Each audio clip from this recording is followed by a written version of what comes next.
After choosing empowerment over dread, I began searching for meaningful and effective solutions to put into practice in my own life.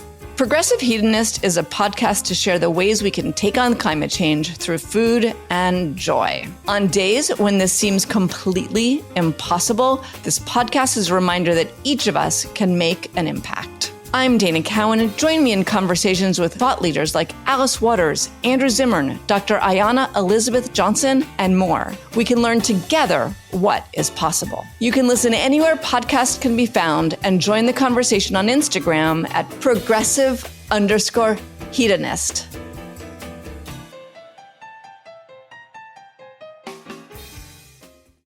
You're listening to Heritage Radio Network.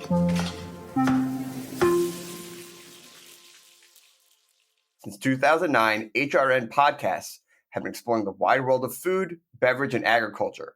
Learn more at heritageradionetwork.org. Whether you're a chef or just love going to restaurants, you know the best ingredients are everything. West Home is working with the land to create nature-led Australian Wagyu. Learn more at westhome.com.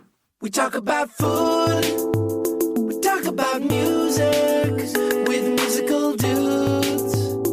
Finger on the pulse, snacky tunes. Hello and welcome to Snacky Tunes. I'm your host, Darren Bresnitz, and super excited to be sitting down with Andrew Lawson today, the GM and co-owner of Ètra and Cafe Telegramma. We chat about his growing up in Los Angeles, his formative years in the restaurant business in New York City, and how he created two of some of the coolest restaurants to open up in LA in recent years with his great co-owners and colleagues. It's a fun chat, and had a great meal with them this week for the Bar La Côte pop-up. Then we dip into the archives when one of our favorite Brooklyn performers, Erika Spring of Avoir Simone and NAF, performed some of her solo work. It's a really fun trip down memory lane to the shipping containers at Roberta's. So please sit back, relax, go Dodgers, congratulations, and enjoy Snacky Tunes here on HRN. Underneath your dreamlit eyes, shades of sleep have driven you away. The moon is pale outside and you're far from me. Breathing shifts your careless head, I'm troubled by the chaos of our lives. Another day, another night has taken you away, my dear. And you know that I'm gonna be the one to be there when you need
Andrew, welcome to Snacky Tunes.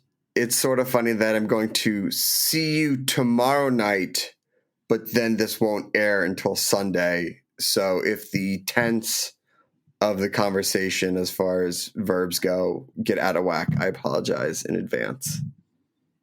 Yeah, a lot going on in the next day or so. So absolutely.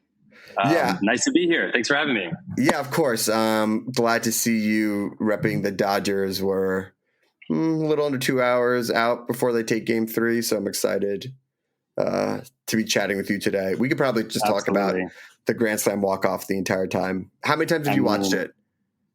It's at least 30. I mean, we were in service when it happened. Yeah. I was on the floor, but my maitre d' had the game pulled up on her phone. So I was going back and checking. I got stuck at a table, of course, chatting. I think I was pouring wine, and she kind of like came over to the side of the door, and she was like trying to tell me something. I was like, what's going on? She's like, Freddie Freeman just hit a walk-off grand slam. I was like, get the hell out of here. I thought she was messing with me for a second, and went back, watched it, and that was it. I very quickly put on Randy Newman's I Love LA in the dining room. Perfect. Made it as loud as possible. A couple of the people in there knew exactly what was going on. Some people thought I was crazy, but that's how it went. Yeah, I was on the patio of Bar Toll waiting to go in. I'm almost certain I was the only one watching the game because I started screaming when he hit the walk-off to the point where everyone on the outside was looking at me on the patio, and I had to give him like a double thumbs up to let them know that I wasn't being accosted on the mean streets of Melrose Hill. I love it. You grew up in Southern California. Did you hit Dodger games as a kid, or, where did the family go out to eat, or did you have any regular spots that you hit as a child? Yeah, totally. Yeah, I grew up in Studio City. Nice. My mom's still in the same house I grew up in. My dad's in Santa Monica. So, growing up here, obviously a huge part of my childhood. My mom's a chef and a caterer, so she cooked a lot, and a big part of my upbringing was entertaining, eating at home, so on and so forth. But in terms of the restaurants that we went to, it was certainly a lot of Valley restaurants, Casa Vega, Arts Deli, which my wife and I still go to almost every weekend.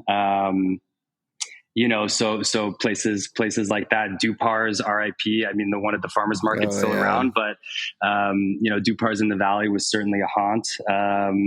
And so, those were highlights for us. And, my parents, I know when I was younger, were big on like Campanile and like, old school LA spots, Michael's, and, so on and so forth. So, definitely a big part of the DNA. So going to a lot of restaurants and eating out, at least because we're a similar age, was not always the standard. Not as much as I think it is today of that being a big part of people's lives. Were you always drawn to hospitality? Did you ever think as a kid, like, I'm going to open up my own LA spot, or did that come to you later in life? Yeah, it came later. I mean, again, I think entertaining and hosting, and that was always like the biggest part of my childhood. My house was, right down the street from, where I went to high school. So everyone was always over. My mom inviting everyone to stay for dinner, and then like even earlier than that, my parents would have people over on Saturday, Sunday night or whatever when I was younger. And, so that was always a big part of just the way that I grew up and the way that I was raised was, dining together as a family and, not in front of the TV. My mom's an excellent cook. So it was more so about, entertaining and conviviality than it was really about anything else. But I think that was always the biggest part of who I was. It wasn't until later on that I realized how much I loved restaurants. But the through line was certainly, hospitality, warmth, and entertaining. Yeah, I have a feeling that if people didn't have parents who hosted or opened up their house, I'm not saying there isn't a direct link or path to working in the restaurant business, but it's rarer. The idea of like service and having people and hosting people and winding up in this industry. Yeah, for sure. I mean, that's certainly a through line with a lot of people that I know and work with, colleagues. You know, my AGM here at Ètra, Rebecca Henderson, who I worked with in New York for a long time prior to, you know, us opening this restaurant together. Same thing. I mean, she's from Southern California, Orange County. Her parents are the biggest entertainers, and her family and home kind of were like the same type of thing. You know, always dining, always, you know, driving up north to come to LA restaurants, always reading, you know, Jonathan Gold's reviews and chasing restaurants that way. And so absolutely. So, you know, that's to your point. Yes, I certainly think it's a through line, at least the people that I know that do this at this level. So I know, grew up in LA, lived in LA for a long time, and you wound up going to New York. You and I were actually there at the same time. We overlapped a bit. Right. I want to say we were in the same room at the same time just because you worked with Ignacio and I was hanging out at his spots a lot. But what drove you to the city? Was there something that you were looking for there that LA didn't have to offer? What pulled you out east? Yeah, totally. I mean, at the time I was kind of like post-college first job type of thing. I worked for Bon Appetit magazine for a bit on the advertising side, and was fortunate to be able to go to New York with the job. Wow. Awesome. And it was there that, you know, that magazine was having like a major moment. And it was 2012 or 2013 around there. And that's when I was really like, okay, this world is very cool. Chefs at the focal point of everything. New York restaurants, to me, being like at that time, like cooler than anything.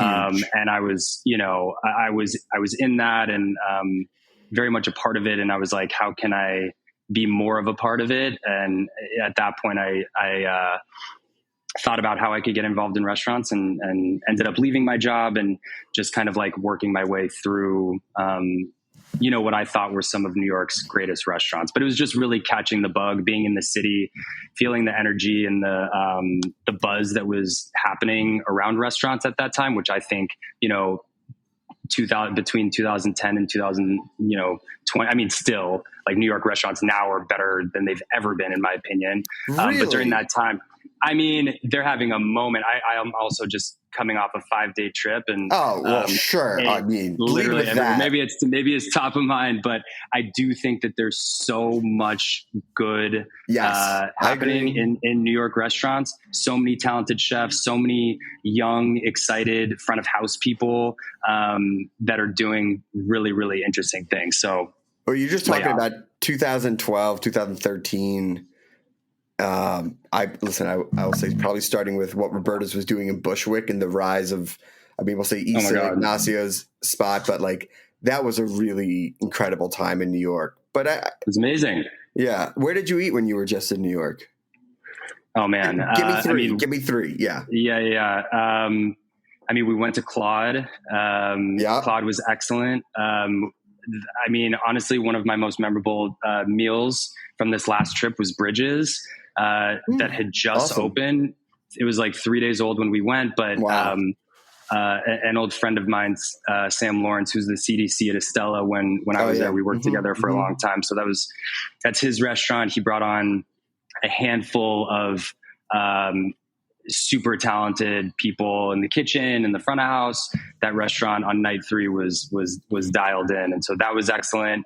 And then, of course, you know, Rita and Jody's restaurants in the West Village, East Sodi, fantastic. Via Carota, classic. But yeah, there's some hot spots right now. There's always that struggle when you go back where it's impossible. I mean, I know my rule is eat at one at least new spot, but it's tough when you have buddies and you want to go.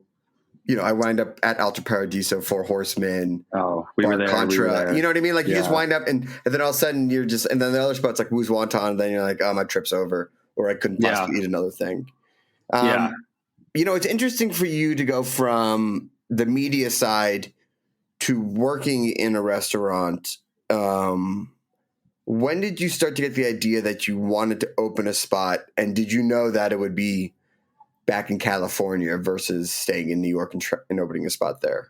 Oh, yeah. I mean, I thought I was going to be in New York forever. I was the person that and I love LA. I love where I'm from. I'm so happy and fortunate to grow up the way that I did. But I was in New York and I was like, oh my God, this is my place. I'm here forever. Sure. I reconnected with my now wife, who I had known from back here. And, I think moving back to LA was always in the cards. But, at that time, I definitely thought that I was going to open something in New York. And then, as you do in restaurants, when you work the way that many of us do, it's pretty taxing. And there was a moment towards the end of my time there where I was like, I need a break. And after I left Estella, we moved back to LA. And I needed to take some time away, but kind of always knew in my bones. I tried to figure out a lot of different things. The stuff that I did in between was all food and hospitality related, and kind of knew that it was in the cards for me. So it was just a matter of holding out for the right thing. But I think in the back of my mind, I was like, this is who I am, and there's no escaping that, no matter how hard I try, which I did for a little bit. And then I was eventually like, you know what, fuck it. This is me. Let's do it. I mean, if you have the restaurant bug in you, it's really tough to walk away from it. For sure. I mean, it's the best. It's when you're into it, I mean, even if you're not, it's there's no denying that going to a buzzy restaurant where service is dialed in and food is excellent and it's loud and it's fun, and service is tight and you run into people. It's there's, even if you don't come from a background that has hospitality in it, there's no denying that experience is the best. You know what I mean? So I think that was always the thing. It's having that kind of atmosphere and being able to dictate it with the things that I like, in conjunction, obviously, with my partners. It's I don't know, nothing's better. I agree. All right, let's take a quick musical break. And then when we come back, we're going to talk about the opening of Cafe Telegramma, the opening of Ètra, some of the music you play. And I'm going to throw a number past you of what I heard the rumor to be the wait list on Resi any given night. We have a song from the archives here on Snacky Tunes here on HRN.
Hello, welcome back to Snacky Tunes. We're here with Andrew Lawson, the GM and co-owner of Ètra and Cafe Telegramma here in Los Angeles. So you're back in LA and you're thinking about opening a spot. And we're going to get into the fact that you have two restaurants in the same building. But was the idea to always have two restaurants, or did you find the location and you go, oh, this works better than having an all-dayer, splitting it up into two different entities? Right. Yeah. No, I mean, in the back of my mind, I always wanted just like one restaurant, just one, dinner-only restaurant. If you could have a restaurant that's, 5 nights a week, close on Sunday, Monday, dinner only, sounds pretty nice. But, the reality of things right now, and, I think maximizing your opportunities, being open at, different meal periods, so on and so forth is pretty important. So it ended up working out for us. But so, I mean, the original concept here at 737 was, we were going to do a coffee shop in the front. And it was always kind of an Italian restaurant in the middle of the space, which is now Ètra. But, we were going to do, because Cafe Telegramma doesn't have a kitchen. We have a little, prep kitchen that we call a prep kitchen, but it's just storage, dry storage. So the concept was to partner with Canyon Coffee, do coffee, obviously, tea and pastries that we were going to, do purchase from friends and family and on Hollywood. We love them, but that was the concept. And so we were like, okay, coffee shop, easy, fun, and then restaurant in the back. And then, as we continued to develop the concept, we looked at everything. We looked at the numbers, and we said, we have the restaurant right behind the cafe. We have a kitchen. Why don't we do a restaurant in front too? So we turned the coffee shop into a cafe. My incredible partner, Evan, put together a beautiful menu of, 14 or 15 dishes, breakfast, salads, sandwiches, et cetera. And, before we knew it, we had opened 2 restaurants simultaneously. So that required the same amount of love, the same amount of oversight, the same amount of thought and intention. So, but yeah, it works out because we kind of treat them as one restaurant that's open all day. The cafe is open every day. The restaurants close on Monday, but we're 8 to 3 here at the cafe, and then just a couple hours later we open the restaurant. So kind of a continuous service, different menus, different concepts, etc. But it's fun. Yeah, it's so interesting because I know that Ètra opened after Telegramma, and most of the times you see these spots that open up like dinner first, and then they do the all day service. Yeah, it's usually the reverse. Did you find it easier to open up the cafe first and get that under your feet with service and getting in the neighborhood and then opening the dinner spot? Or was that just the way it happened? Yeah. I mean, it was kind of intentional, kind of not, but that certainly helped us. I had never done, a cafe like this before. I worked in coffee for a little bit, in between my time in New York and opening these. So I knew the landscape of that, but had never done quick service myself. I come from, more of like a fine dining, if you will, ish background. So that's kind of sweet spot for me. So it certainly took me, getting to understand what goes into this, how to staff, how to train, how to execute ultimately. So, where I knew that the restaurant was more of what I was familiar with, not that it's any easier. It's certainly not, but, just something that I was more comfortable with. But yeah, opening the cafe first and helping dial that in for, 5 weeks or so before opening the restaurant was positive for us. I mean, you can feel it because when Ètra opened, I think I was in there in the first couple of weeks. It was just already running, just smooth service as far as just like, oh, this is hitting the ground running. which isn't always the case when you're opening up a new spot, especially well, I never know what part of town anymore is or isn't hitting. I know that part of town they're in right now are arguably becoming like the new restaurant epicenter, or one of them in LA. Totally. Just educating people about getting there. But now there's half a dozen to a dozen plus good spots within walking distance, plus galleries. Like you can do a whole day and night there. It's pretty amazing. I mean, this certainly wasn't an area that I was super familiar with growing up. And I think a lot of people, might feel the same way. It's amazing because we're at the intersection of so many historic LA, neighborhoods, but great community, for whatever, it's super diverse, lots of fun. I mean, so much traffic going in north to south, east to west. So there's no shortage of people here. So I think it was a matter of time, before this area really became somewhere that people wanted to open things. And, that's what we're seeing now. So it's been a lot of fun. So having these two restaurants, they're different in vibe. I've been at Telegramma during the day, and it helps that like one is a day spot and one is a night spot. So that's already separating them a little bit. But how did you want them to talk to each other through both the design and also the music that you play? I imagine some people have spent all day at the cafe and then rolled right into dinner at night. But how are they in conversation with each other? Yeah, it's a good question. I mean, there's certainly a through line in terms of design. John Zabawa, who designed both spaces, had a very clear vision for what he wanted them to look and feel like, and he certainly executed that. I mean, Telegramma's way more minimal in terms of design. The two spaces share the same like wood treatment, so there's a through line there. Both really like warm, beautiful, clean, clean edges. But yeah, Telegramma, white walls, minimal artwork, etc. I think the defining characteristic there are these beautiful green tiles that we have on the backsplash of the bar and also on the archways in front of the restaurant. And then Ètra certainly a bit more with those wood treatments, kind of like floor to ceiling wood paneling, which kind of like gives that room a beautiful glow. And then in terms of, the way that they interact with one another, the cuisine is certainly different. The cafe is more on the kind of like, daytime casual side, but, there's a beautiful chopped salad that I think could live on the Ètra menu. There's, there are a handful of other dishes, the tuna sandwich, which, is absolutely killer. The pancakes, which, when we were tasting and Evan was talking about pancakes, I was like, do we need pancakes? I tasted them. I was like, we absolutely need these pancakes. They're exceptional. So I think that the way that the menus are designed and most importantly, the way that the spaces feel, you can tell that they're related. We hire amazing people. And that's the thing that I'm most proud of. We have people that work at both restaurants.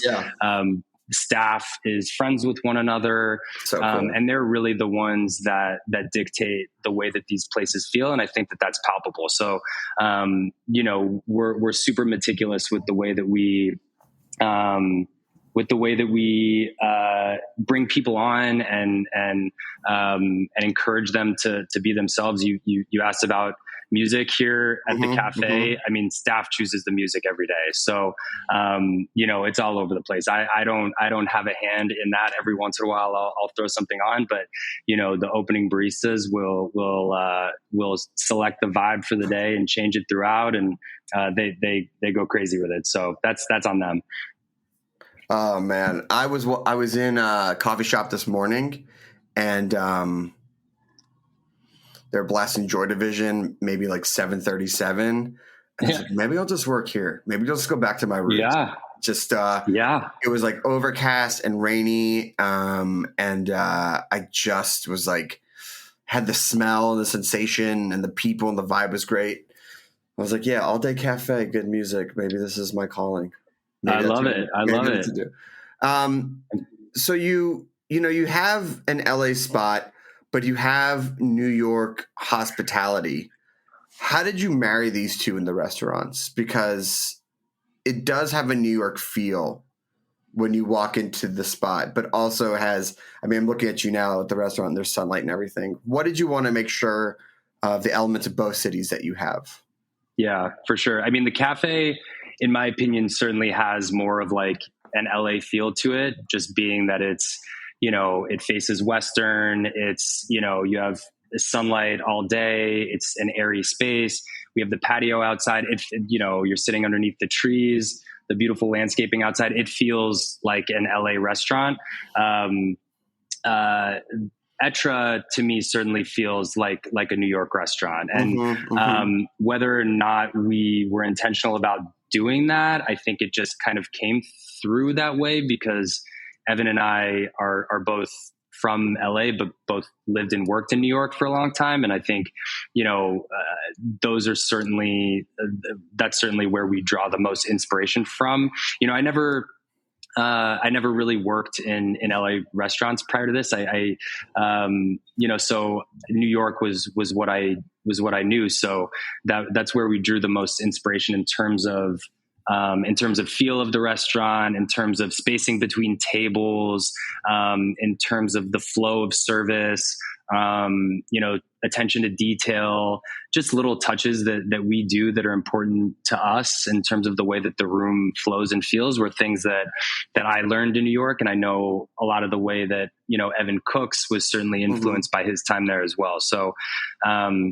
you know, it's impossible to not draw inspiration from the things that you were most inspired by. So that's, you know, again, it's like Estella for me was probably the pinnacle of what in terms of what I thought was cool and still think is cool when it comes to dining. And you talk about a small room that moves fast and food's kind of flying at you, but everything is, you know, really tight from a service perspective. You know, but it's dark and loud in there and the room really moves and has a lot of energy to it. And, you know, so I certainly, you know, look to that experience and working in that dining room for a couple of years as, you know, something that influences me here at the restaurant. So the thing about dinner there is that it feels really intimate and it feels like a dinner party. The music's loud and things like that, which means a lot of people want to get in, especially on the weekend. And I read somewhere that you can have a waiting list up to 300 people at times. Is there a way that people can get in who want to try, who maybe don't have a direct line to you and get to experience, you know, a way to become a regular at the restaurant? Yeah, totally. I mean, calling is always a good bet. We're old school. We love having our landline. We have the phone at the host stand during service. We have the phone by us, you know, before service. We're always answering the phone.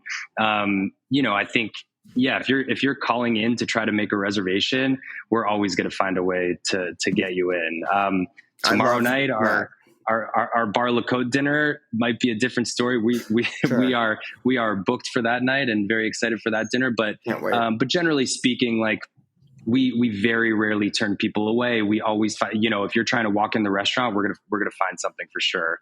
But again, I think calling, like we're always answering the phone and squeezing people in that way. Amazing. So we're coming up on a year in like the next month or so. Yeah. How do you feel? What's the future look like? Yeah, good question. I mean, you know, hopefully more of the same, which is, you know, a beautiful evolution of the menu, more regulars, more familiar faces, new faces, you know, keep driving and pushing on the things that we really believe in, which are good, clean service and hospitality and well executed dishes using, you know, simple ingredients or high quality ingredients. So, you know, like I just mentioned, we have our dinner with Bar La Côte tomorrow. Brad and his team are coming down, which we love Brad. Yep. Big shout out to Brad. So, you know, that's super fun for us. We've done a couple other kind of like collaborations in the past, some here at the cafe. I want to do more of that. We have so many incredible colleagues here in LA, in New York, people that we respect so much, chefs, front of house people that I love, that I would love nothing more than to, to work with on some level, guest chefs or guest wine or whatever it may be. So, I think we really tap our network and try to do that as much as we possibly can and bring in other talented friends. So, the cafe is kind of a blank slate for us. And, we've done dinners with Lamora, who make beautiful pizza here in the city. And we have something coming up with our friend Chloe Walsh, who's an excellent, talented chef. And I'm trying to get my buddy Chris Kroner to, commit Chris. to do it. Yeah, he's the best, but the most difficult person to nail down. Yes. So, I'm trying to get him to do a Kroner Burger pop-up here. So, but again, I think, collaborating with friends of ours, continuing to do what we do and, hopefully get people excited about what we're doing and just more of that. Amazing. Well, congratulations, Andrew. If people want to swing by or check out for new events or just sit at the bar, get a cup of coffee, where can they go? Yeah. 737 Northwestern. The cafe's in the front facing Western. And, so if you want to come by for a coffee or a matcha, delicious plate of pancakes, that's the spot. And then Ètra at night. We open at 5:30 every day. So always love walk-ins at the bar. I think the bar is the best place to dine. So you could certainly find me here then. And, that's it. Amazing. Well, congratulations. Shout out again to Elise for putting us in touch. We have another song from the archives and then a live performance from the archives from Erika Spring here on Snacky Tunes on HRN.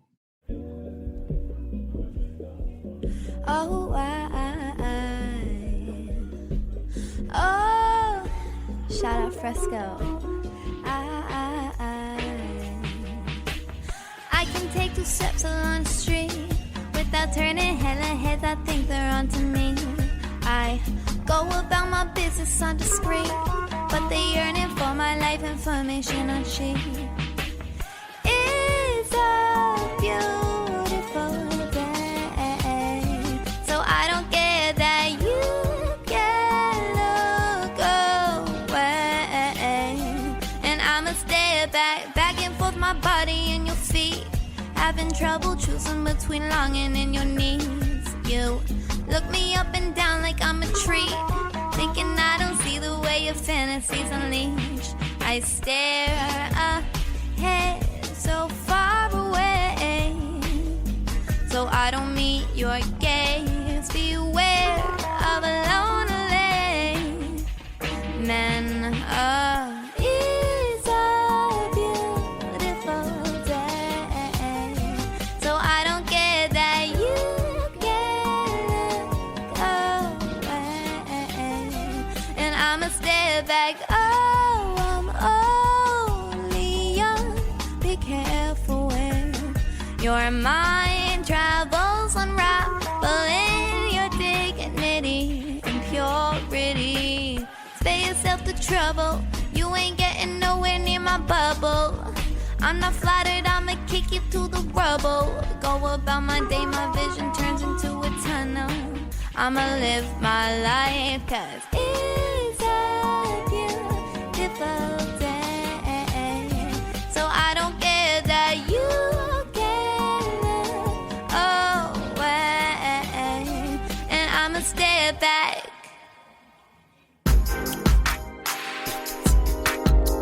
In Northern Australia, there's a different approach to raising high-quality beef. Westholme looks after a sweeping stretch of territory from Brisbane to Darwin, with a climate as varied as the landscape. Wet seasons in the summer, dry seasons in between, every few hundred miles a different terrain, from lush wetlands and grassy plains to watering holes and ancient rocky land features. West Home raises Wagyu beef, but there's a saying around West Home that their real job is to grow grass, meaning that if they take care of the land, the rest will take care of itself. Cattle are happier when they have the freedom to forage and explore, so West Home ensures they can roam wild, foraging at will for the first 2 to 3 years of their lives. Their cows graze on native grasses like Mitchell grass, which is found only in Australia, along with dozens of other plants, herbs, and seasonal legumes. West Home's team of rangeland experts and nature managers use a variety of tools to monitor and respond to the welfare of the environment, like satellites that assess grass health and on-the-ground research.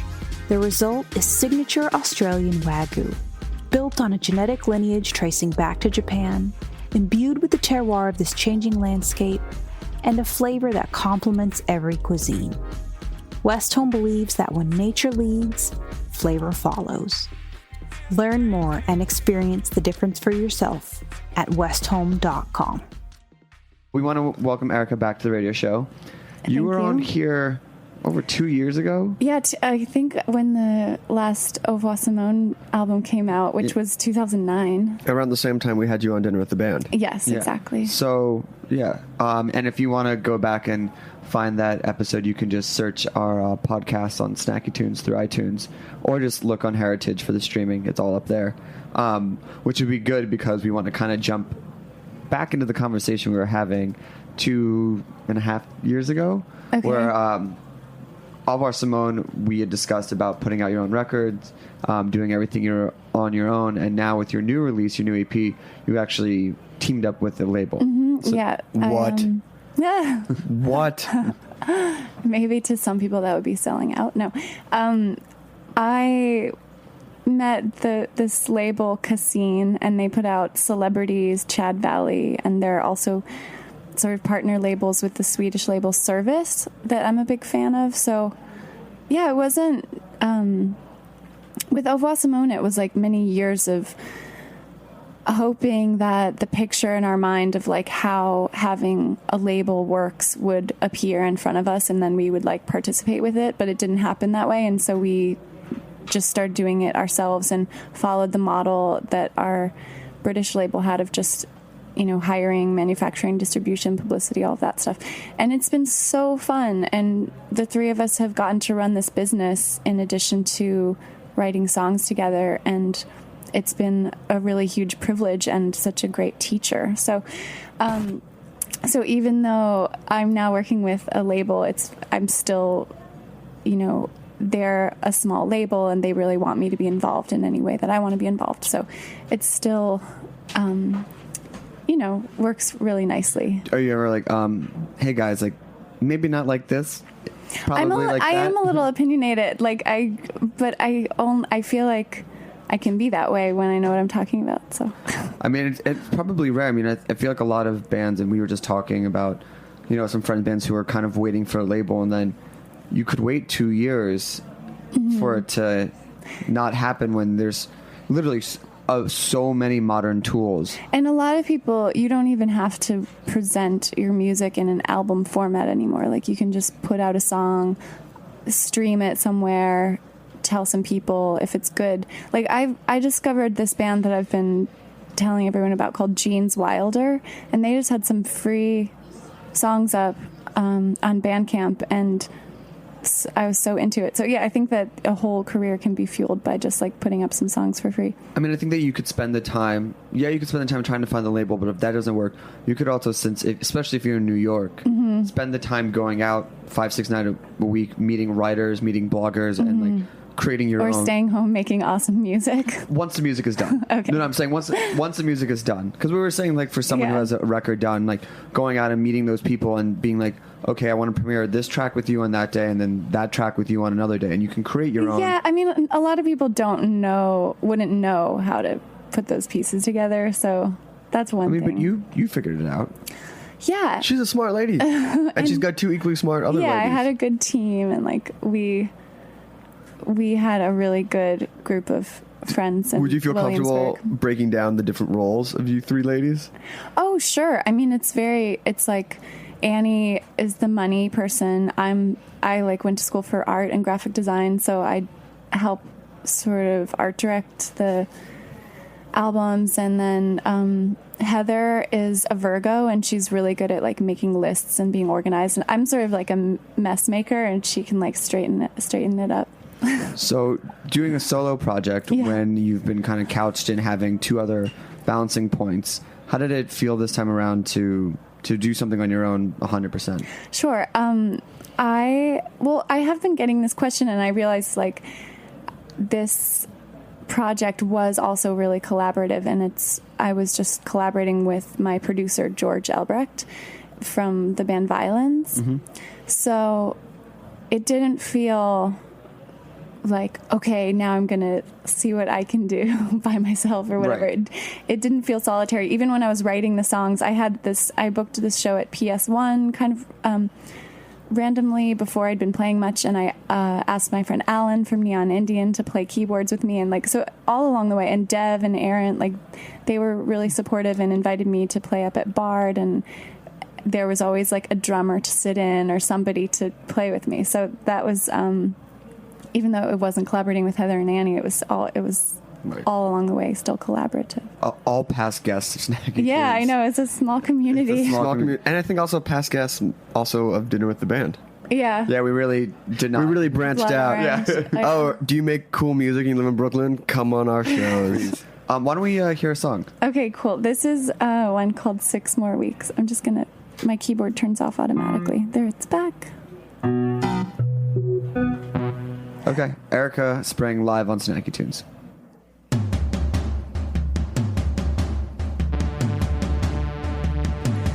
I had 6 more weeks to go.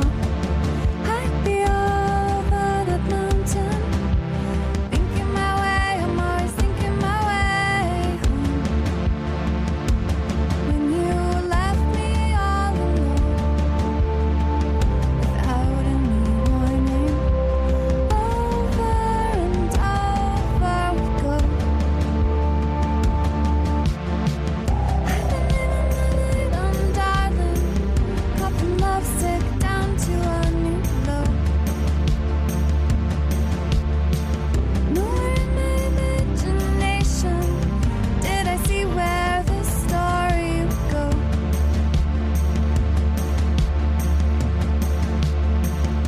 A sight I thought I'd never know. This void is a vision. Light is the same and every color maze. Oh, when it went domino, with fire's precision, over and over we go. I've been leaving the night, I'm diving, coughing lovesick down to a new low. Nowhere in my imagination did I see where this story would go.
So good. Really Thank good. you. That was the song I was originally going to open the show with. I'm glad we talked. Yeah. Mix it up a little bit. So while the musical aspects were still collaborative, the lyrics, I'm sure, were deeply personal this time. Yeah, they were... songs are, I don't know. I always have to fill in the gaps with like slightly less personal, more just things that fit the rhythm and but the heart of the song is always has some. What do you mean you have to fill it like? Oh, I don't know. I mean, I feel like I'm very precious about lyrics, and then you get to a certain point and then you just have to finish the song and fit. Like what you want to say doesn't fit into like the structure of the song. Yeah, so you just kind of make it work. Your 9-minute epic poem doesn't quite fit into a 3.5 dreamy synth You're pop. like, this will be open to interpretation. People can, what's make an it mean what they want. What's an example of a change? Of a change? Oh my gosh, I really wish I could think of something. There's some funny ones. To you. Oh gosh. There's too many. I can't think of anything right now. How literal do you get? Not very literal. I think that when I write a song, it usually arrives in my brain with some words that already exist. So then it's a matter of replacing them if they're ridiculous, which they often are, or bringing some kind of meaning, looking through old notebooks. I keep trying to, I'm always like have 10 different notebooks going at the same time, and I'm always like, I need to just have this one be this, and this one be for this, and this one be for this, but like, keeping your to-do list and your like poetry separate. But I realize that's not really how I work. So it's actually more fun to have this one notebook sort of document like a place in time, and this is what was on my to-do list, and this is what was in my philosophical heart, whatever. Maybe Heather can help you organize it. Yeah, she would be good at that. But now she's like all iPad, and like I haven't upgraded to the digital. So for that last song, when you sing "Darling," is it to someone specific, or is it just like a general love song? That song's actually about a friend who was going through a really hard time, and just about being like at the edge of your own, like being able to cope kind of situation, and how much compassion there is like at that place from other people, because we've all been to our own edges and beyond. Beyond. It's just that song's just kind of about suffering, I guess, and trying to get through it. I mean, a very real term. Yeah. Or topic. I think so. So when you're recording, as you were today, and for this album, what snacks do you have on hand? Are you drinking a lot of tea, a lot of health food? Good question. Yeah, Au revoir Simone has a hilarious backstage rider. We have this whole like manifesto of like, we like fresh and natural foods, and thank you for any like local specialties or whatever, because variety is always nice, and not having like the same thing of like hummus. But I was raised, I was raised vegetarian mostly, and I learned that I'm anemic, and I started eating meat a lot. How's that feel? It's great. I like it. So I'm changed. I don't know what is going to be on our future rider. Like, are the other two girls vegetarians? Annie is, but she's also not all the time now, because everything's in flux. What's your favorite meat dish anew?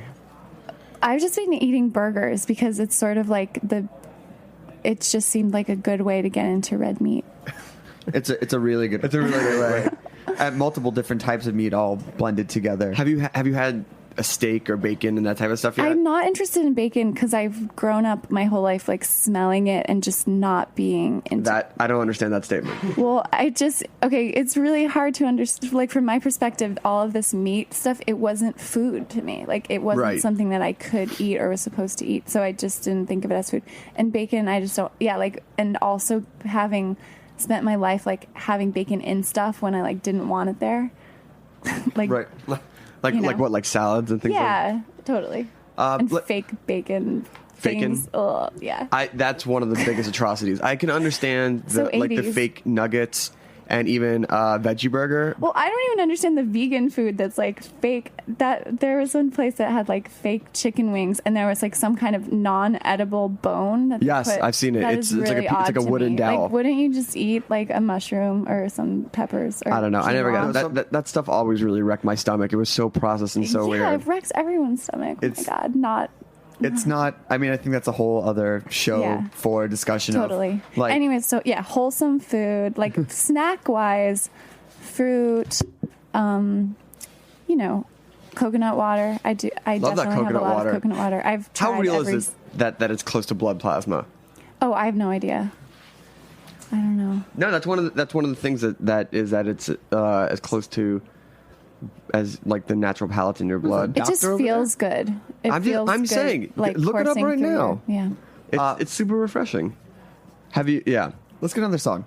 Okay, this is a cover. It is a Eurythmics song. Did anybody see the I saw Annie closing Land ceremonies? That was, I think she won. hilarious. As far as spectacle goes. I think she really, we're going to put the Spice Girls on top of cars. I thought that was cool, though. Is going to come out the on Spice Girls were awesome, too. They were great, but Annie Lennox was like awesome. over the top. She is so amazing. I think that closing You performance. guys should all listen to the first Eurythmics album. I just What's heard it called? Recently. In the Garden. No, that's maybe a song. I can't remember, but it's easily found. Just look it up on Wikipedia or Spotify.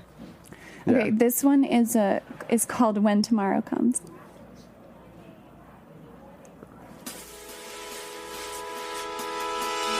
Underneath your dreamlit eyes, shades of sleep have driven you away.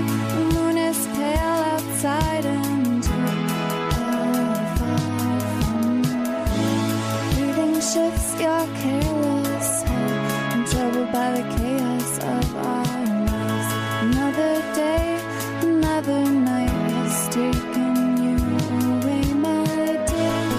And you know that I'm gonna be the one to be there when you need someone to depend upon. When tomorrow comes, wait until tomorrow comes, yeah, yeah. When tomorrow comes, wait until tomorrow comes, yeah, yeah.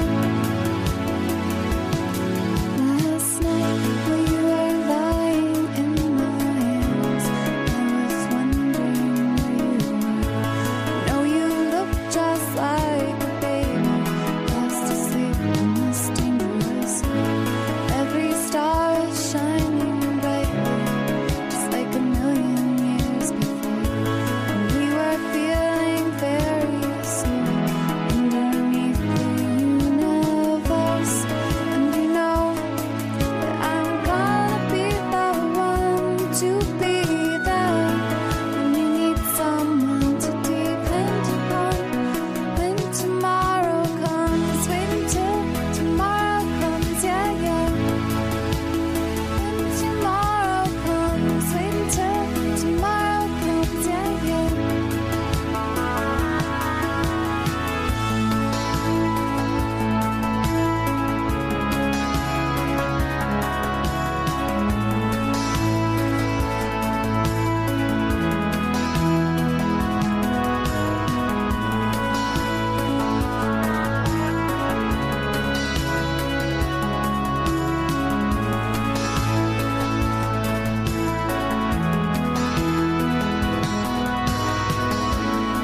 And you know that I'm gonna be the one to be there when you need someone to depend upon.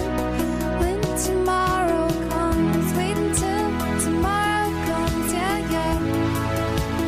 When tomorrow comes, wait until tomorrow comes, yeah, yeah. Wait until tomorrow comes, yeah, yeah. When tomorrow comes, wait until tomorrow comes, yeah, yeah.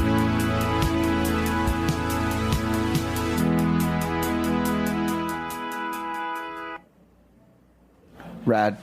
Awesome. Thank you guys. Love it. So you have a show on Wednesday. I do at Mercury Lounge. I just went out to LA and San Francisco to play my West Coast represent dates and Represent. How was Sometimes it? people call it a tour. mini. This It was is a Erika Springs micro tour. Represent my rep. I'll be representing for about a month. Did you get any good food out in San Francisco? I did. I went to the Mission and I had Taqueria Cancun, which is like my place. And we tried to go to La Superica in Santa Barbara on the way up, but there was a crazy line. So we went to like the less touristy place that's 2 doors down, and it was equally amazingly good. What are those? La Superica is like at least in the music world, that's like where you go when you're driving north of California for tacos. Okay. Yeah, I'm a El Farolito guy. Is that in the Mission? Yeah. Okay. Yeah. I don't know. I've never tried that. I think you have. I mean, I should try it. I've tried Cancun. It was good. They have nice decor. Yeah, the decor at Farolito is. And they're very gumpy. liberal on the avocados. Very liberal on the avocado. Yes, so that's this one place. thing that's They're important. very. I mean, avocados are so cheap out there. It's true. Yeah. Why not be liberal? What's your order? What you get? Well, veggie burrito. I was sort of like in the midst. That's just what I always used to get before I made the switch. And to be honest, I'm being a little weird about the meat. Like I'm only having like super grass-fed. That's not weird. I totally get that. You want to know that it's good, clean meat. Yeah. Not saying that the meat at El Farolito. No, of course not. Or It's Cancun. I'm just baby steps. So It's fine. Little baby Next steps. time. We'll come back next time. We have like bacon earrings. What's the good order at El Farolito? I get the carne asada quesadilla suiza, Okay. which is just gut busting and awesome, and I eat it eyes down alone and don't look or talk to anyone. There were also some trucks. There was an Indian food truck in San Francisco that was delicious. It's down in the business center, right? Yeah. It's I forget. I know those guys. It was delicious. God. That was, and I didn't get to go in LA. The place to go is Cafe Gratitude, and I missed that. I still haven't been there yet. What's the deal with Cafe Gratitude? Your orders are like, I am grateful. It's like you don't order food, you order like manifestations. It's all affirmations. Yeah, affirmations, not Wait, manifestations. what? What do you like? But it's actual. I am joyous. I am love or something. Yeah, but and that means like brown rice with whatever. Oh, okay, all right. So you get a little bit of positivity, and then you get some really healthy. You get some kale and brown rice. So they call your name like Erika, you are loved, something like that. Do they flip the pronoun? Totally. They do, totally. Clever. It's like ordering a hug. Totally. So the show is this Wednesday at Mercury Lounge with Tiny Victories and Tizeo. Yeah, they're amazing. And then we are all going to go off to Sweden together. Yes. Which is going to be amazing. And I will finally see Alvar Simone live. In Sweden. I think I've Stockholm. seen you once at Public Assembly when it was Galapagos. Wow, that would have been a long time ago. When there was still a pool. We're still a keyboard playing trio. And then of ladies. Yeah. And then when's the new Alvar Simone album come out? We're recording right now. It's going really well. The songs are awesome. I don't know. To be TBD. Sometime maybe next year. Yeah. Okay.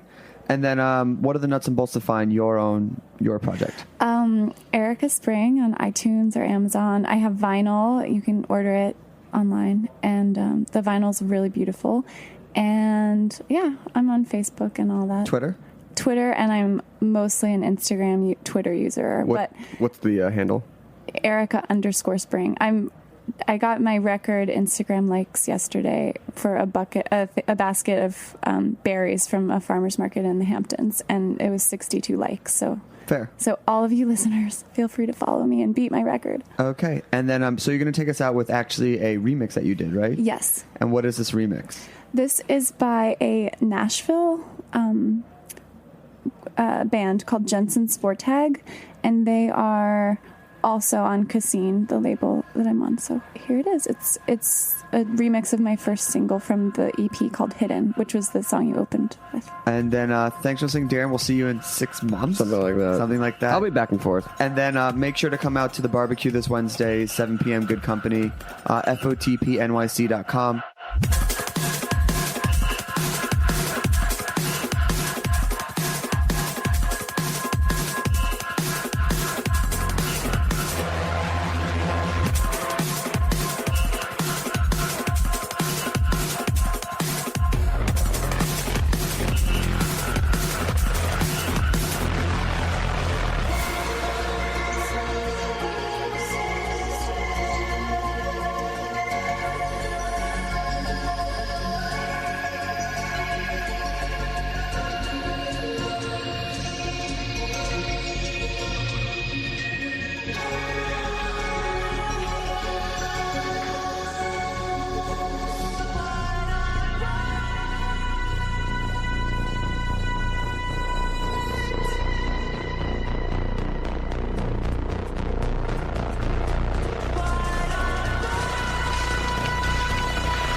We on the night train riding with our heads cocked back. We in the night rain running till your back's all cracked.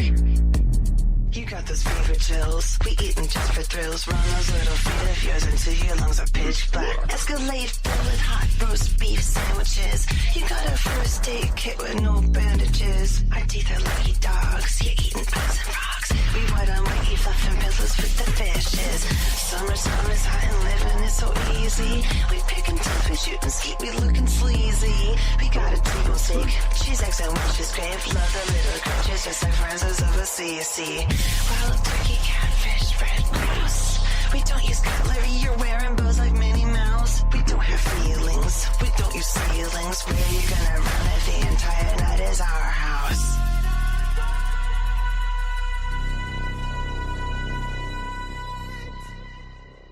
We talk about food, we talk about music, with musical dudes, finger on the pulse, snacky tunes.